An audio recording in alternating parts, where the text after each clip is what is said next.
A escolástica, bem como as universidades, representou o melhor do conhecimento e o melhor da sabedoria, desde o período medieval até a época do Renascimento, mas começou a declinar, principalmente por manter ferreamente as tradições e demorar em admitir as novas ciências que o mundo transformado começa a pedir.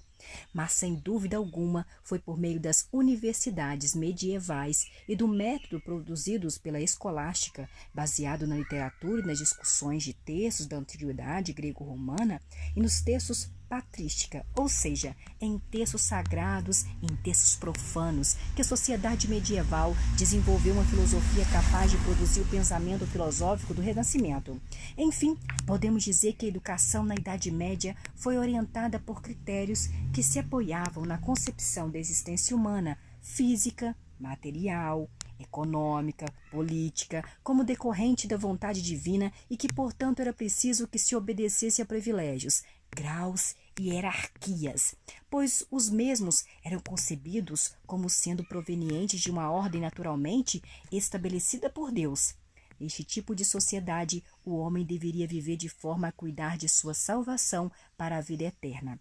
As relações entre fé e razão eram contraditórias, devendo-se respeitar o princípio da autoridade, que exigia humildade para consultar os grandes sábios e intérpretes autorizados pela Igreja. Sobre a leitura dos clássicos e dos textos sagrados, evitava-se assim a pluralidade de interpretações e se mantinha a coesão da Igreja. Predominava a visão teocêntrica, ou seja, Deus como fundamento de toda a ação pedagógica e finalidade da formação do cristão. Quanto às técnicas de ensinar, a maneira de pensar rigorosa e a formal, cada vez mais determinada, os passos do trabalho escolar.